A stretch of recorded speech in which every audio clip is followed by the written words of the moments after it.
I'm Amanda Ganuni, and I want to welcome you all to Carnegie Council. Our mission is to inspire and guide debate and to educate the public on ethical choices in matters related to global affairs.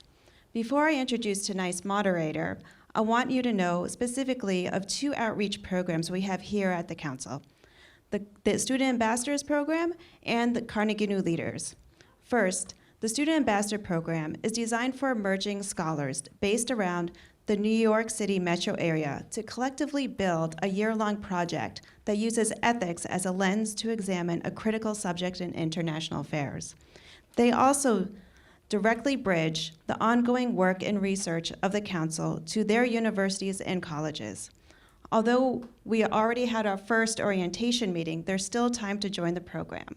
We have other scheduled engagement events planned throughout the year, such as career panels and our student research conference in May. The second program is Carnegie Leaders, as we call it CNL. This is a membership network of young professionals and rising global leaders. Through private dinners, exclusive social gatherings, and off-the-record briefings with public figures, CNL gives early and mid-career professionals the chance to connect with other like-minded people who are committed to exploring and participating in ethical dialogues aimed for professional and personal development. So if you have any questions about these programs, I will be available during the reception. But tonight's program is distinctly timed with Climate Action Week. And Brian Mateo is the perfect match to introduce our speaker tonight. Brian serves as Associate Dean of Civic Engagement at Bard College. He is also Program Director for the Study of U.S. Institutes and U.S. Foreign Policy, which is sponsored by the State Department Bureau of Cultural and Educational Affairs, and works with the Bard Globalization and International Affairs program. Most recently became a climate reality leader after training with Vice President Al Gore in the Climate Reality Project. He is leading the Youth Climate Activist Training with UNA USA and lectured with Zero Waste Communities in Armenia. He is also a CNL member and serves on the Board of Trustees here at the Carnegie Council for Ethics and International Affairs. So it's my pleasure to welcome Brian to the podium.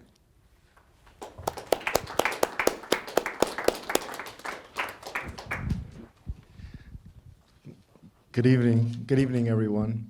It is my pleasure to introduce Eban Goodstein. He is one of the leading intellectuals working at the intersection of environmental and economic policy, working as a director of the Center for Environmental Policy and the MBA in Sustainability at Bard College. Prior to directing the Bard Center for Environmental Policy, he founded the Greenhouse Network, an organization dedicated to supporting the clean energy movement. He also helped produce the Race to Stop Global Warming, a 10K non-competitive foot race in 8 cities across the United States, which earned the Greenhouse Network the EPA's Climate Savers Award. Additionally, he led the 2006-2009 National Teach-In on Global Warming Solutions, coordinating educational events over 2,500 colleges, universities, high schools, and other institutions across the country. Eban worked for 20 years as a professor of economics at Lewis and Clark and Skidmore colleges, while authoring Economics and the Environment, now in its 5th edition, as well as the Trade-Offs Myth, Fact and Fiction about Jobs and the Environment. Goodstein's most recent book, Fighting for Love in the Century of Extinction, How Passion in Politics Can Stop Global Warming, was highly regarded as setting a new frame for helping Americans understand global warming as a challenge for our generation. Eban Goodstein is a member of the editorial board of Sustainability, the Journal of Record, and the International Journal of Environment, Workplace, and Employment. He is also on the steering committee of Economics for Equity and the Environment, as well as a member scholar at the Center for Progressive Reform. His research has been featured in the New York Times, the Journal of Environmental Politics and Management, The Economist, the Chronicle of Higher Education, USA Today, and more. He holds a PhD from the University of Michigan in Ann Arbor in economics and a BA in geology from Williams College. Please join me in welcoming Eban Goodstein. Thank you, Brian. Well, good evening. It's a pleasure to be here at the Carnegie Council, and a very timely topic because you may have heard that the New York City schools have decided to let the kids loose tomorrow if they so choose, come down to the financial district. So it's going to be kind of crazy, and that's good, as we'll talk about in the context of this presentation. So we'll come back to that in a minute. As Brian said, I'm Director of Graduate Programs in Sustainability at Bard College, but I've also been involved now for 20 years in a sort of a broader effort around public education around climate change.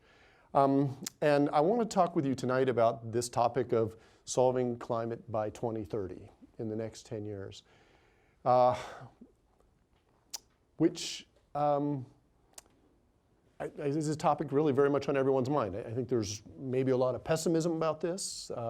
There's some young people who are demanding that we overcome that pessimism. And I want to frame this as a thing that's actually doable in the context of two ideas: solar dominance and civic action.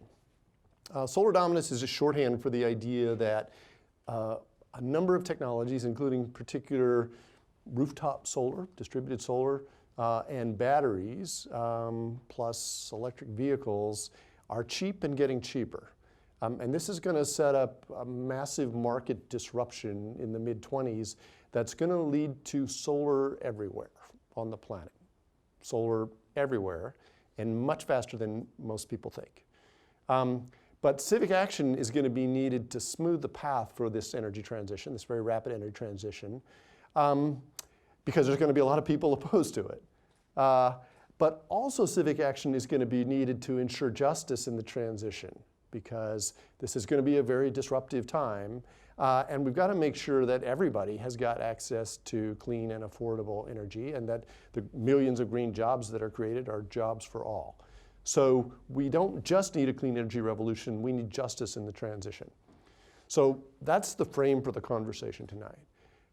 This is the young woman who's kicked off all of the events that are going to be happening in New York City. So it's Greta Thunberg.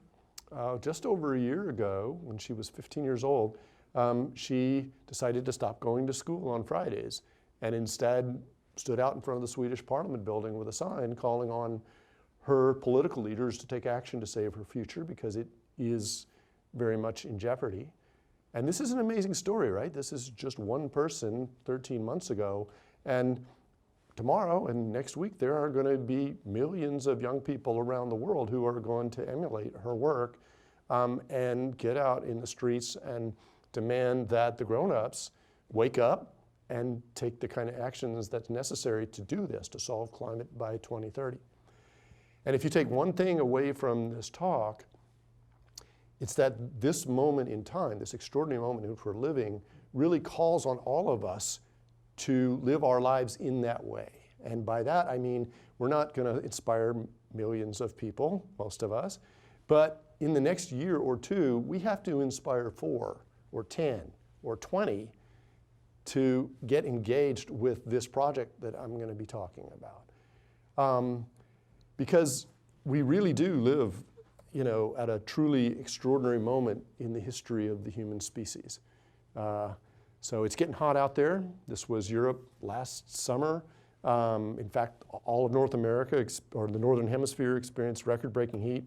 This is the Western United States pretty much every year. As the fire season extends, it heats up and dries out. The western forests are burning down. The dense conifer forests that for me have always been a signature of the Western United States, the Rocky Mountains, those things are disappearing, and they will not be there for you guys and my kids and my grandkids. I mean, something else will be. There'll be trees and savanna, but that particular ecosystem is on the way out. This was the central United States. We had record-breaking rainfall, the most rain ever experienced in the United States in a one-year period. That led to massive flooding in the Midwest. We almost lost New Orleans. The river almost stopped the levees there. It didn't quite. And I find this headline a little ironic. Floodwaters recede, but one big concern remains. Yeah, I think there is a big concern remain. The rain, I don't think this is the one that they had in mind. July 2019 was the hottest month that humans have ever recorded since we've been measuring temperatures. And 2019 is on track to be the second hottest year ever. And just last week, this was the picture on our television screens. The Bahamas is just completely devastated by Category 5 hurricane that just hung out over that island. As of the last time I checked, there were over 50 people killed, 1,000 people still unrecorded and missing.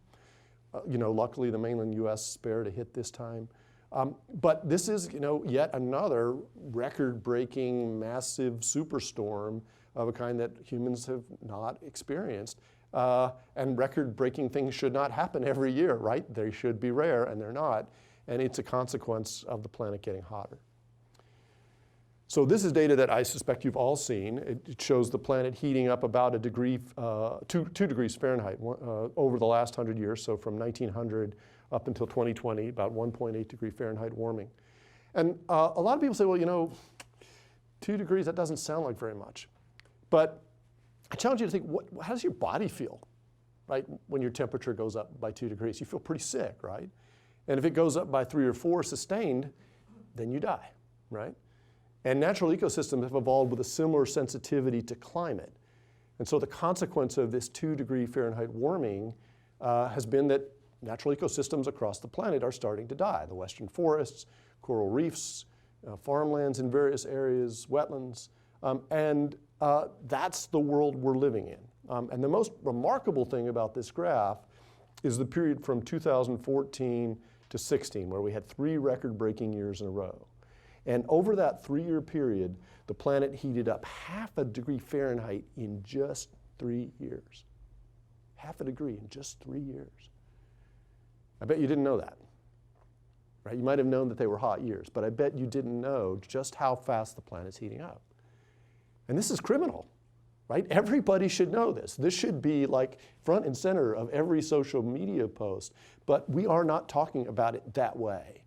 And we'll talk about why towards the end of this conversation and what we need to do about it. You can see that the temperature ratcheted down a couple of notches the last 2 years, but it's headed back up and will be close to a record in 2019. So all of this led the world's top climate scientist a year ago to issue a major report that said we had 10 years to stem catastrophic climate change. So by 2030, we have to be well on the way to decarbonizing the global economy. And I want to pause and think about what that means. Okay, that's a warning, and in fact, as a consequence of that warning, a number of people have come up to me in the last year and said, I get this is a wake-up call, and it's made me really rethink my life, but what can I do, with others to stop global warming? And that's really what I want to talk about today. But first of all, let's just step back and review kind of how we got here, because the actual story about global warming, in spite of all the confusionism and the skepticism and the this and that, is actually very, very simple, right? And it's this simple. So that's the Earth, right? And the sun. So the Earth, it's the thickness, if it was an apple, the atmosphere surrounding the Earth would be the thickness of the skin around that apple, right?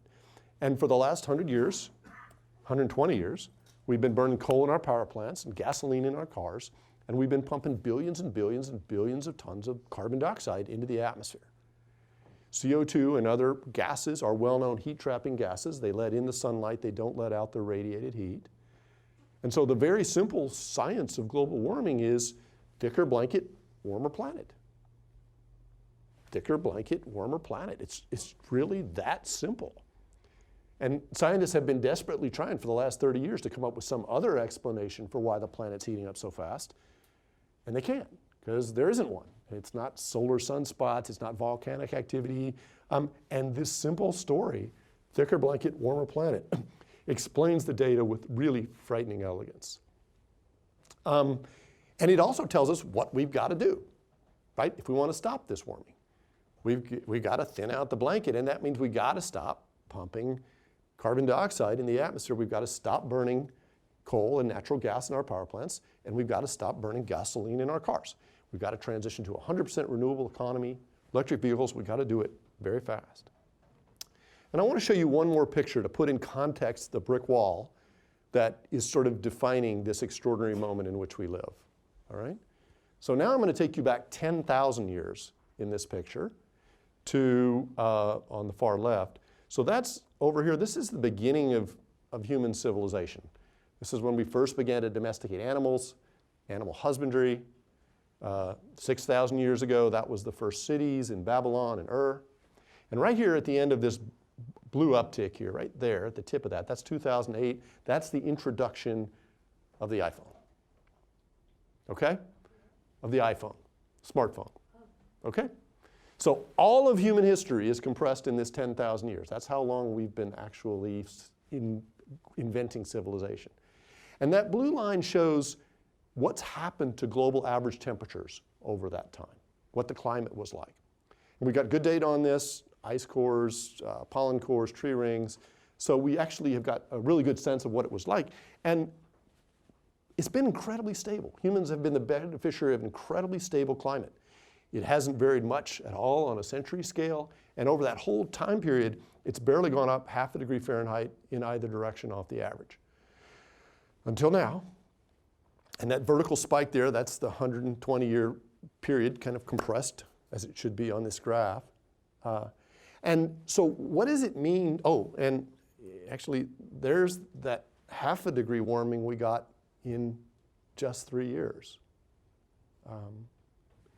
So what does it mean to solve climate? All right, because this is, I can see there's a lot of grim faces in the room. This is pretty depressing stuff. You're awake to it. Thanks for doing that. Most people don't want to be, right? What does it mean to solve climate? Well, that means that if we get everything right, we work really hard, that because of the heating that's already in the system, that's where we're going to wind up. Another half a degree, another degree, maybe Fahrenheit warming, push us up to 3. And that means we're going to see more of what we've been seeing. It's challenging, right? But that leaves us a recognizable planet. I mean, it's challenging, it's not devastating. We can survive that, we can thrive in that sort of a world. But if we keep doing what we're doing, ignoring the problem and don't attack it aggressively, if we pursue business as usual, then this is where we're headed. 8 degrees Fahrenheit warming. That's business as usual. That's the path we're on right now. And to put that number in perspective, during the last ice age, when this particular room was covered by several hundred meters of ice, the world was only 9 degrees Fahrenheit colder than it is right now. So we're looking at the possibility, and certainly if we don't change direction, the likelihood of a swing in global temperatures approaching ice age magnitude within your lifetime. So not to put you on the spot, all right?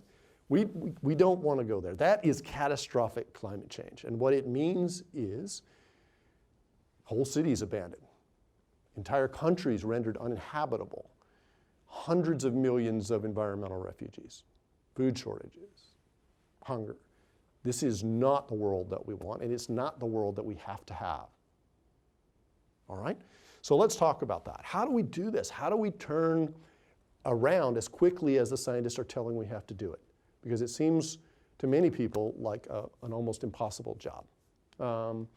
But it's not, and that's because of the world we're living in. But what does it mean? It means that by 2030, 10 years from now, we have to be well on our way towards a 100% renewable energy economy. That means we've got to be getting our electric power from solar, wind, hydro, geothermal, and really importantly, storage. And by that, I really just mean batteries. The same things that are in your phone, but whole buildings full of batteries so that they can store lots of power. Because with solar and wind, you get a lot of it when the wind blows, you get a lot of it when the sun shines, but obviously you've got to have some storage capacity to see you through those periods. And so that is the future of the electric system. At the same time, we got to have transportation, because that's a big part of it, transitioning rapidly towards electric vehicles powered by the electrons from that renewable energy system. Really just those two things. We get that done, we've solved the energy half of the climate change problem. There's still deforestation and cement production and some other stuff, but it gets us really dramatically on the path towards getting to be where we need to be. Now in this talk, I'm talking about solar dominance. Solar in particular. And what I mean by that as a term, is the point at which 50% of global electric power is produced by solar energy plus battery storage. And I'm focusing on solar and not wind and renewables because solar is a unique technology. And in particular, by the mid-2020s, distributed solar, and by that I mean rooftop solar, but not just on residential rooftops, but on warehouses and commercial buildings and on farms and in roadside medians and everywhere you could imagine putting it, plus battery storage, in many places in the world, is going to be much cheaper than power from the grid because prices have been falling so fast. And also, unlike with any other electricity source, you don't need a utility for this. You can produce it locally. You don't need centralized power plants. And what that means is that if the utilities don't play, they try to resist this, then millions and millions of companies and people will just start to install their own electric power production units and generate their own power because it's going to be cheaper than buying power from the grid. All right? So solar is unique in that way. And the idea of solar dominance is that every factory, every warehouse, every business, every building, shopping center, house, parking lot, device, farm, everywhere will have solar. So to solve climate, that's the future. That has to happen. And this is a slide from Tony Seba, who is a Silicon Valley entrepreneur and a Stanford professor. And he's very good at articulating how this future might happen. He's got a great video that I can recommend to you online. But it's not just Seba. Most energy analysts, not most, a significant number of them, say the CEO of Shell Oil, McKinsey, the big international consulting firm, are already starting to forecast a solar dominant future, by 2045, by 2055, by 2060. So it's really a question of how soon do we get there. Here's the reason. You can see in this graph that solar prices, since we've started producing this stuff back in the 70s, they've dropped 10% a year every year, just like clockwork. And in addition, the amount of solar on the planet has doubled every 2 to 3 years. Right? So those two forces have led to the point where, and we'll talk more about this in a minute, California homeowners, new homeowners, are going to be getting rooftop solar at 2.5 cents a kilowatt hour within a year or two. Now, I pay 18 cents a kilowatt hour for my power in New York. Average price in the country is 13 or 14 cents. So this relentless reduction in prices is leading to a point where ordinary homeowners are going to be accessing power at 1/5 to 1/7 of what people are paying in the rest of the country. Okay, and this is the kind of disruptive potential that we're talking about. Same thing's happening with battery prices, this storage idea. Just, plummeting. And all of this is leading to this sort of a picture, right? Basically, it's showing that the retail price of grid power on average in the country starting today is about maybe 14 cents. It's rising because the grid is old, it needs maintenance, it needs to be upgraded to be smart. It's been putting more pressure on price. But if we look at solar at the utility scale, so these are big solar farms that feed power into the grid, they are already crushing fossil fuels. So in bids in California, in Idaho, and Colorado in the last year or two, we've had solar plus storage plus wind coming in at 2.5 cents, 3 cents a kilowatt hour. The best that fossil fuel's been able to do, 4.5 cents. So these plummeting prices have meant that, a few years ago, solar was expensive, and that's kind of what's in everybody's mindset still. But now, in the marketplace, it's the dominant technology at the utility scale. And it's going to be pretty much every new power plant's going to be either offshore wind or onshore wind or solar going forwards. But what's really interesting is that pretty soon, sometime in the 2020s, in most markets, this rooftop solar, distributed solar, is going to achieve the same level of cost competitiveness and then get cheaper than the grid. All right? And this is this recipe for market disruption that we're talking about. And what you're going to get is increasingly partial grid defection, where anybody who's got access to money and capital is going to start financing people and companies to put up solar and put up batteries, and they're going to make money off of that because it's going to be cheaper than buying it off the grid. And that's the business model that's really going to disrupt our energy system. Now, this could lead to what people call a utility death spiral. Scary for the utilities, where people, start to defect from the grid. They're not buying power anymore. The utilities' business model is they don't have enough revenue to maintain the grid. This is a justice issue because, if it's just rich people putting in solar and poor people still in the grid, that's not going to work. So we have to figure out how to manage and adjust through that transition. But it's going to be unstoppable if the economics play out the way we think they're going to play out, right?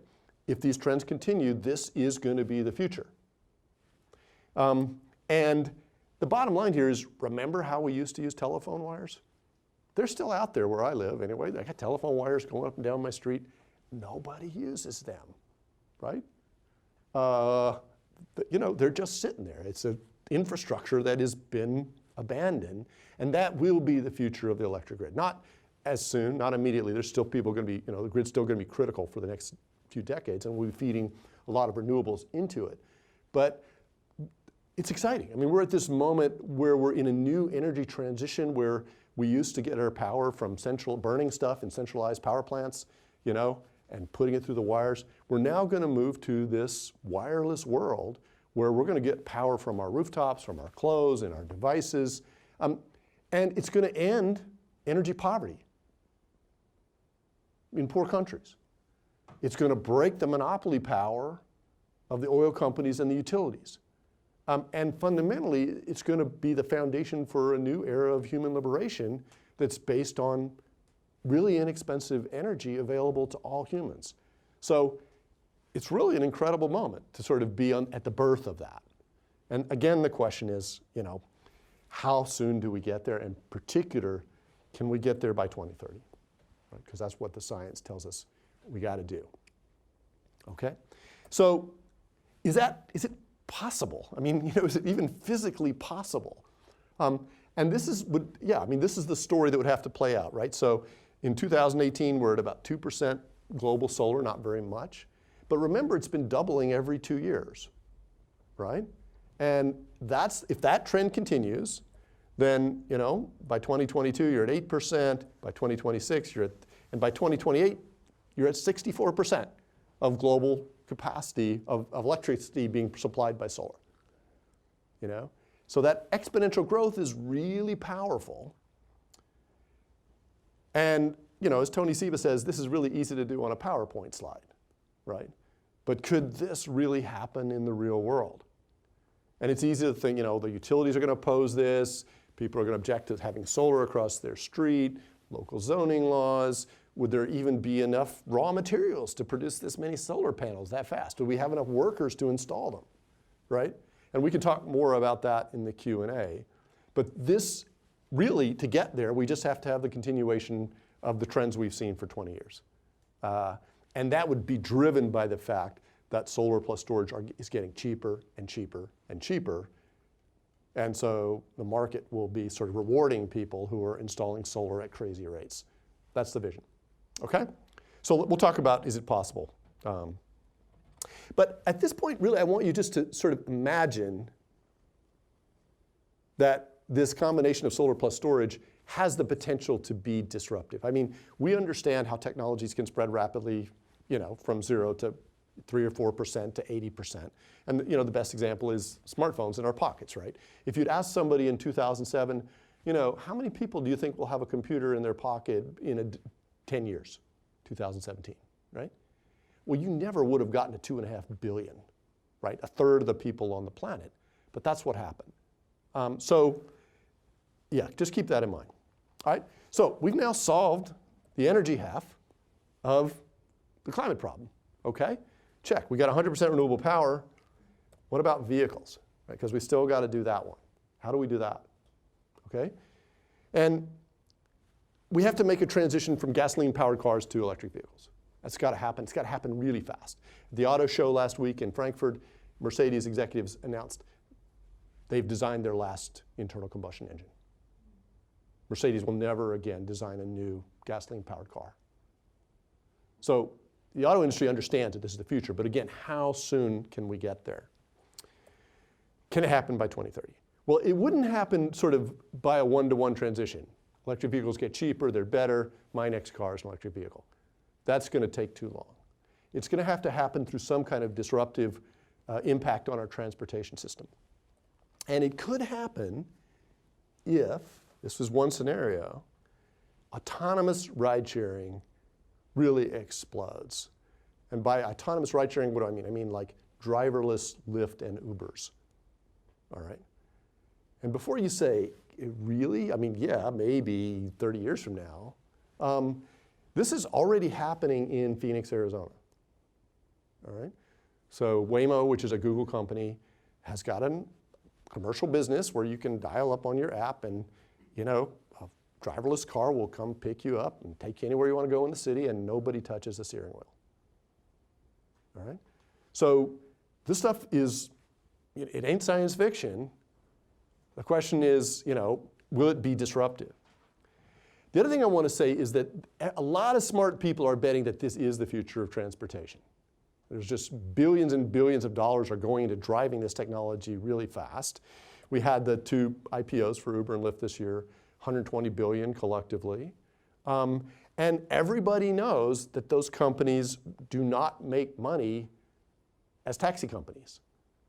They've been losing money on every ride, and that their only future really is if they can go to a riderless model. And Lyft said that they anticipate that by the second half of the 2020s, 50% of their rides will be riderless. That's what they said in their IPO papers.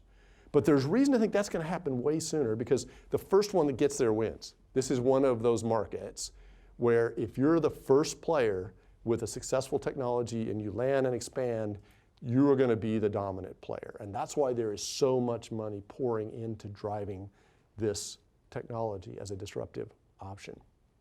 And then the other thing is that these fleets, driverless fleets, are going to be electric. In fact, they already are. Anybody who's playing in this game already, Didi, which is the big Chinese company, Chevy, Honda, which is Cruise, Waymo, Tesla, obviously, are already going electric because on a life cycle basis, electric vehicles are way cheaper than gasoline-powered cars because they last much longer. You can get 500,000 miles, and they're going towards 1 million miles on EVs. Gas-powered cars, maybe 250,000, right? So you have a choice.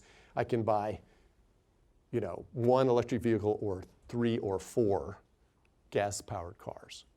Obviously, you're going electric, and that's what we're seeing already. So that's, again, the question is, how fast could this happen? So will this explode? And so here's Tony Seba again. He says that the technology he believes will be ready to go, prime time, not just Phoenix, which is, you know, flat and nice, but, you know, Detroit, Atlanta, New York, by 2021. And his analysis says that at that moment, consumers will have a choice where they can pay $900 a month for a new car, all in, lease, gas, maintenance, insurance. That's what it costs. Or you can go with a subscription model. Pay $100 a month for all the transportation you need, you know, locally. Those are your choices. That's a 10x difference. And what Seba's research has shown is that anytime you have a market where a new technology enters that offers the same service at 1/10 the price, or a better service at 1/10 the price, it goes really fast. And he believes that if this gets started in 2021, it's all over by 2030. And that 95% of US miles would be driverless electric vehicles. And you can see that the market for new cars just craters. Right? All right, you believe this? Can you imagine an America where nobody's buying new cars? Nobody's buying new cars, and we're all like happily, you know? We'll talk about this, all right? I mean, you know, there's a lot of reasons you could say this won't happen, okay? But just keep in mind that tenfold price decline and as sort of a potential driver. Because really what I want you to do is, if we're actually going to solve climate by 2030, the world has to be very different in some big way than it is now, right? In terms of how we get our power and how we get around. We can't keep doing what we're doing and then somehow think that's going to solve the problem. There has to be some really big disruption in the background systems, that deliver the things we want. Doesn't mean we have to freeze in the dark or anything like that, but there has to be some big technological change that goes really fast. Okay, and that there was a piece in the New York Times, I think it was yesterday, like how if we're really going to do climate change, we got to have like World War II mobilization, and that means censorship and suffering, and and that's sort of the vision. It's got to be this top-down government thing that is never going to happen, right? But in fact, we're sort of at this really interesting moment where, as a consequence of a lot of top-down government stuff and funding of these technologies by the Chinese and the Germans and the Americans, we're at this point where these technologies are now, parity with fossil fuels, are cheaper and getting cheaper all the time.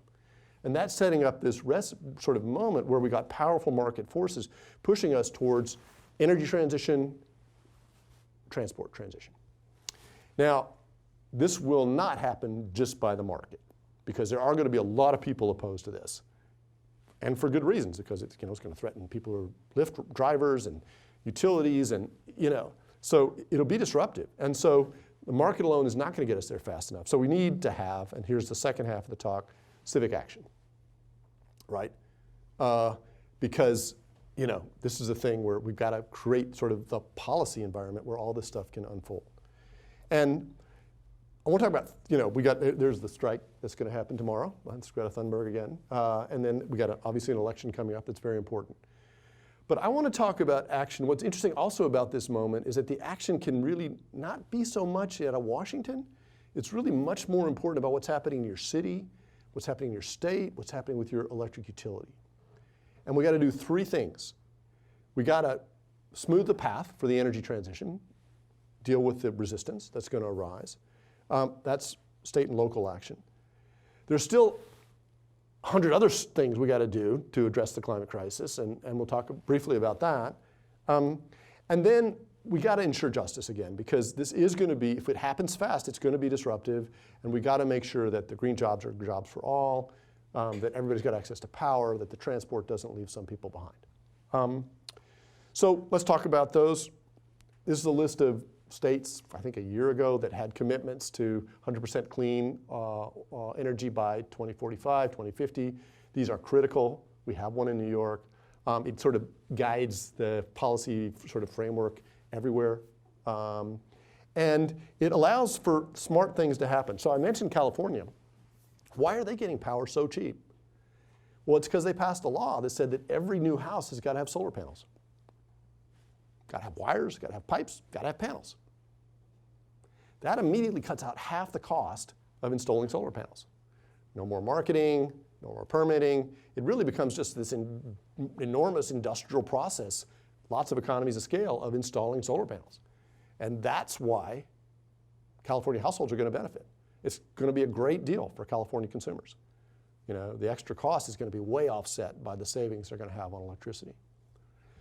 But it's not just blue states. So in Idaho, you've got an electric utility, Idaho Power, that's made its own commitment to 100% clean power by 2045, I believe.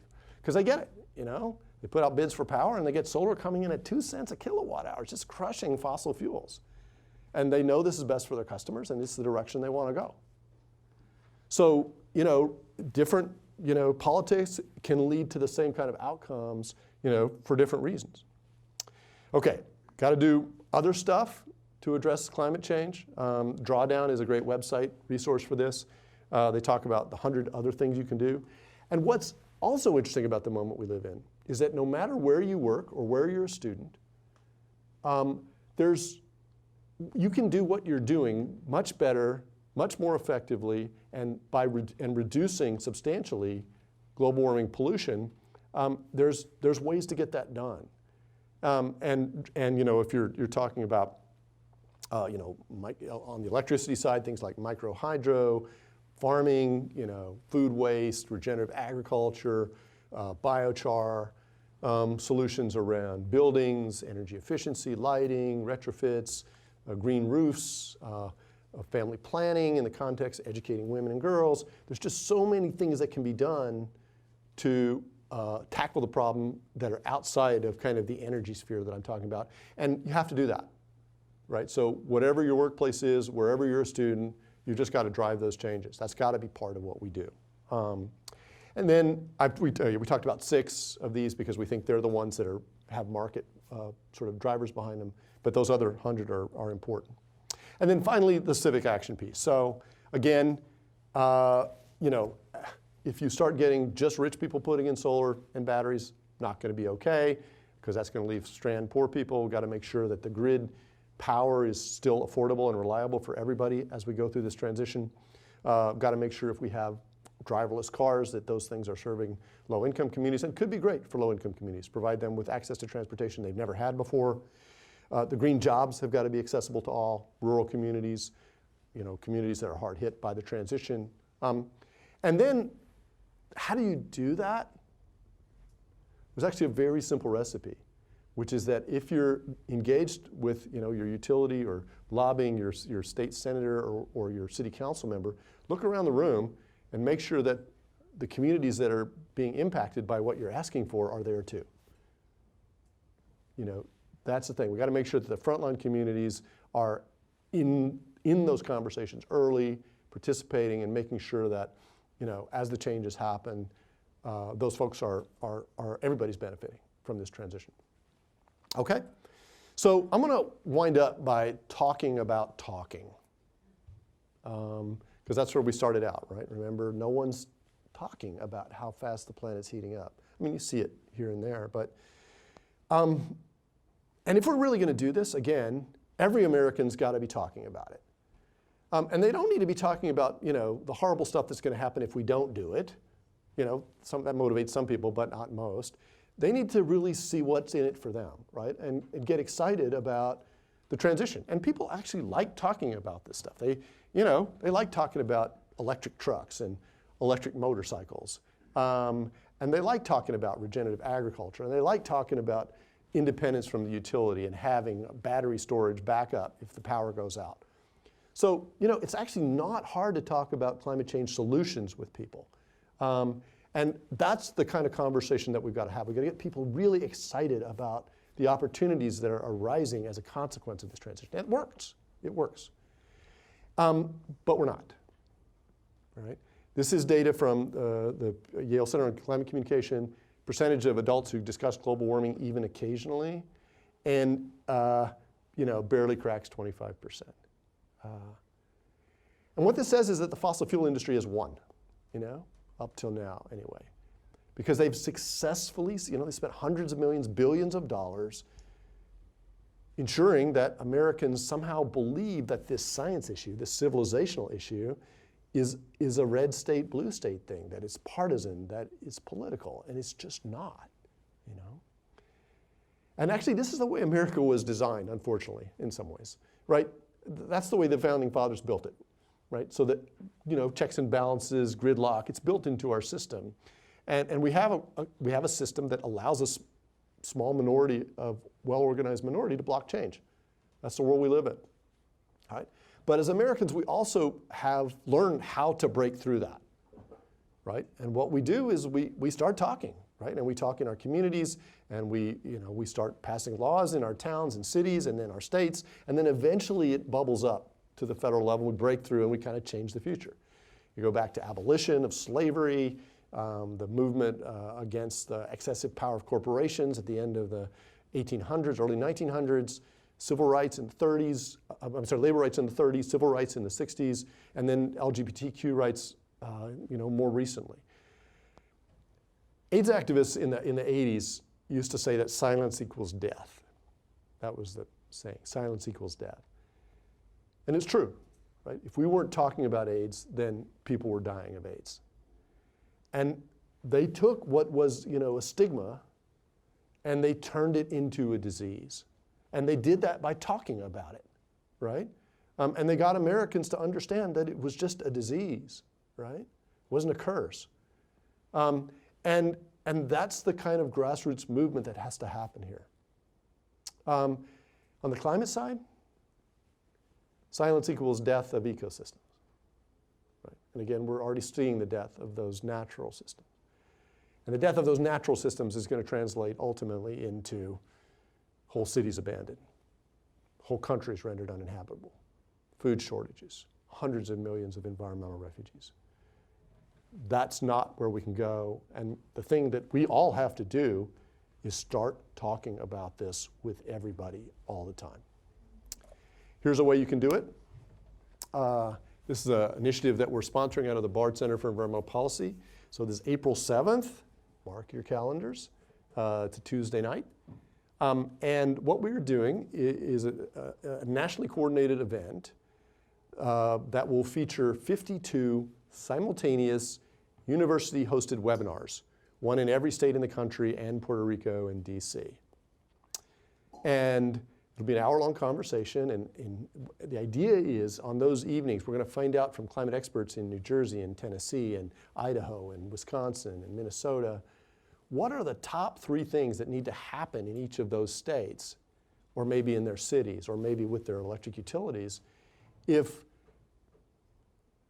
and ambitious things, right, that would actually put us on a path towards solving climate change by 2030. So when we're done, we're going to have a list of 152 things, 156 things. And the idea is that once these conversations are set up out of a university in each state, then every environmental studies class in the state, every AP environmental science class in the state, every faith group that cares about climate change, every citizens climate lobby group that's involved will be able to tune into that conversation. And there'll be 45 minutes following the hour-long webinar that we'll send out a template about, where you can have conversation about how your community, your students or your citizens can feed into the civic action idea and drive those changes that the experts are telling us we need. And it'll be location specific, because that's really what matters now. So this is something very concrete. You can sign up with me afterwards, solveclimateby2030.org. That's the website. And get your group to do that. I mean, it's a very concrete way you can get people talking about climate change. And the vision is we're going to have a couple 100,000 Americans engaged in this conversation on that night. So I started off talking about how this is an extraordinary moment in which we're living. And it is. I mean, just undoubtedly, because of the challenges we face. But it's also an extraordinary moment. In many ways, it's the most exciting and decisive and human time to ever be alive.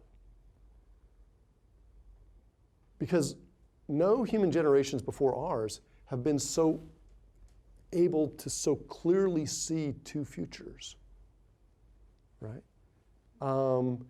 And one of them we've talked about tonight is pretty grim. We don't want to go there. But we've also have sketched out tonight a future that is imminently achievable, right? That will lead to justice and prosperity and sustainability, right? And the only thing standing between us and that future is a lot of hard work, you know?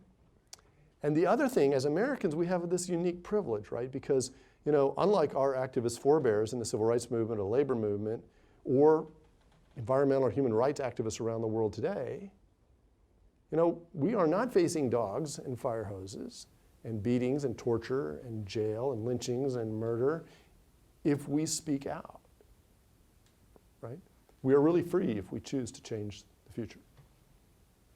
So join us tomorrow, you know, get the energy that, you know, a few 100,000 people in the streets are going to generate. And then, you know, let's take that forward into a commitment, you know, to realize that a girl just started talking, started communicating 16 months ago. And as a consequence, you know, there's millions of young people around the world who are going to follow her example. So thank you. We hope we have some time for conversation. Yeah.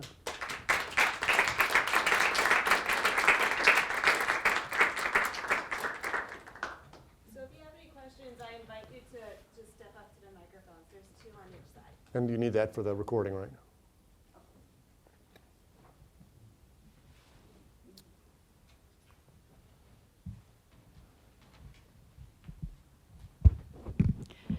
Susan Gittleson, thank you. This was quite extraordinary. I wish there had been more people here. Carnegie Council is changing their whole program, and most of us who have been members forever are not here. And wonderful people who could talk and spread the word. But I just wanted to ask you about a certain reality going on in our country now. We have a president who dismisses climate change, and there are others who play up to him, and they're spreading their word. Mm-hmm. And this is so negative and so unfortunate. But political reality, what do we do about it? What are you doing about it with your Sustainability Center? And is it a generational thing? Is it only young people? I hope the young people who are here are great. Or those of us who have been thinking about it forever, what can we do? Well, it is amazing. It is amazing. I mean, given the state of the world, that this is the state of politics. But it's not just in America. I mean, country after country, we see sort of this deep polarization, tribalization, and in America, in Australia, to a lesser degree in Canada, you've got fossil fuel interests that have spent hundreds of millions, if not billions of dollars to wedge climate change into that tribal divide. And for obvious reasons, because this is an existential threat to their business. And that's where we are, right? But again, what's exciting about this moment is that what the federal government does isn't as relevant as it used to be, because they've kind of done their work. The Chinese, the Germans, the Americans, we've been supporting these technologies for 20, 30 years. We've driven down the costs. And over the next decade, this is going to increasingly be a market-driven transition on the energy side. And the work that citizens need to do is going to be much more at the state and local level to sort of smooth the path for the transition and overcome local opposition and get their utilities on board. So the political work has largely shifted to the state level. There's, the blue states in America probably account for 60% of emissions, more, maybe 70. So in many ways, it doesn't matter kind of so much what Florida does, for the next 5 years. And then 5 years from now, even, Tea Party Republicans in Florida are going to be saying, hey, I could make a lot of money if I start installing solar. The other thing is, if you look at the polling, young Republicans have very little distance between young Democrats on climate change. It really is a generational thing. It's a Fox News watching kind of phenomenon. The Republican Party's position as represented by Trump, but also, I mean, it's not just Trump. I mean, of the 18 candidates who ran in that race, only one of them spoke out on climate change. That was Lindsey Graham. It's doomed. I mean, the problem is, if they hang on, they do a lot of damage by hanging on to it. But it will pass. It will pace. Thank you. Yeah. Hello. My name is Larry Bridwell, and I teach international business at Pace University, and I have a lot of students from China, India, and the rest of Asia. And as you were talking about solar energy, I was thinking of China and India, which have 1/3 of the world's population. Indeed. So what's going to happen in terms of India and China when it comes to solar power? And I do know that China is the world leader in electric vehicles. And solar panels. And solar panels. Yeah. I mean, I think they're buying, is it like 100 electric buses a week are going into Chinese cities right now? Well, which kind of, that's an interesting paradox, because Americans like to think that they're the leaders of the No, world. We're not in any. But by when any it comes shape to or renewable energy, then China is now the leader Absolutely. in renewable energy, Yep. Not in technology, but in production. in production. Yeah. But they'll fast gain the edge in technology as well because of the scale. India's big commitment at the Paris meetings was, I think, just a mind-blowing amount of solar that they committed to installing, and they're on track to do it. Now, they've got a lot of people that they have to provide electricity to, and so there's a question about, and there's a lot of coal. I think that, I think the economic drivers here are as strong, if not stronger, in those places. Partially because coal is killing so many people in those countries because it's dirty coal. And they get all kinds of health benefits also, which is why China's basically banned, they're moving really fast to electric vehicles just to clean up the cities. Not about climate change. So when I think of this climate change, the United States has 5% of the world's population. Yeah. We do 25% of the world's pollution. Yep. But we only have 5% of the world's population. It's the other 95% of the world that's going to be quite important Yes. in terms of Yeah. climate change. Yep. And so, to me, this is not just an American movement. You could say it's an international necessity. Absolutely. And it's exciting because what it means is that, again, we're sort of creating a much more sustainable technology suite that's Now, going to, who's we doing it? the global, Okay. it's a global thing. Yeah, it's not a we Americans. In fact, we Americans have been, some of us Americans have been really engaged, but there's been a suite of other Americans who haven't been. But that's true in other countries. So it's a global sustainability movement that really has arisen over the last 20 years. So we talk about kind of the backlash against this, but climate change has sort of created two social movements. The skeptics and the deniers on one hand, but it's also created this tremendous commitment by the part of corporations and companies and businesses and governments around the world to drive this future. And so it's a race between those two visions. But the nice thing is that outside of the United States, there's no serious climate denial. Maybe in Australia. Yeah. We're the Republican Party is the only conservative party in the world that denies the reality of climate change. In the world. Go figure. That's the power of the oil companies. So you're in effect saying the biggest environmental sinner in the world is the United States of America. I think in terms of government action right now, absolutely. There's no question. We'll have to go on to the next question. Yeah, yeah.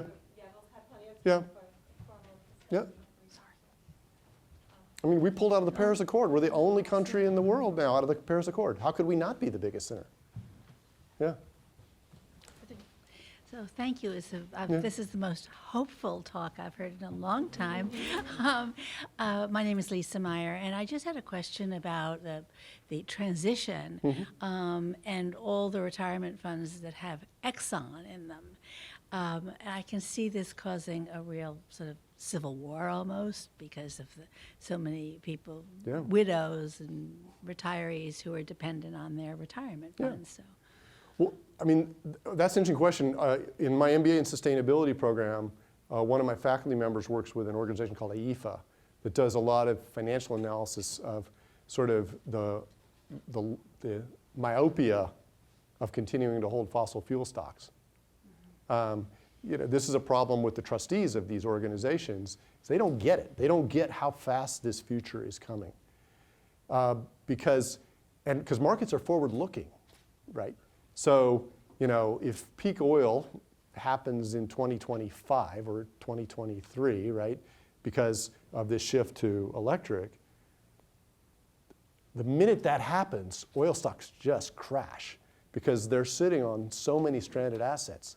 The only reason that those companies have valuation is still people somehow believe we're going to be burning a lot of oil in 2030 or 40 when they finally get to developing those oil fields they have. But it's a real disaster in the making. So a a lot of the education has to be to those trustees to get the heck out of those stocks. They're underperforming, and they've been underperforming since 2014.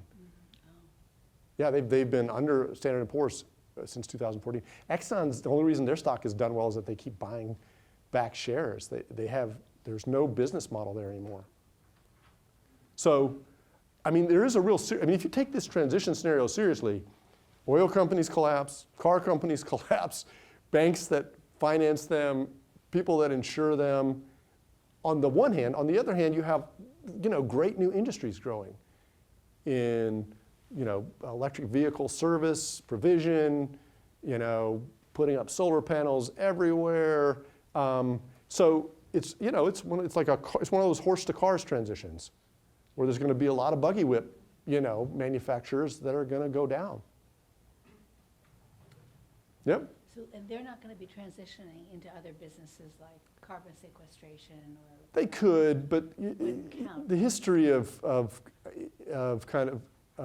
companies that successfully transition from and that they anticipate a disruption to their technology. And I mean, Kodak invented the digital camera. They invented it, and they didn't see the potential, right? They don't exist anymore, right? Yeah. We're just going to really have time to take one more question. Yep. Oh, sorry.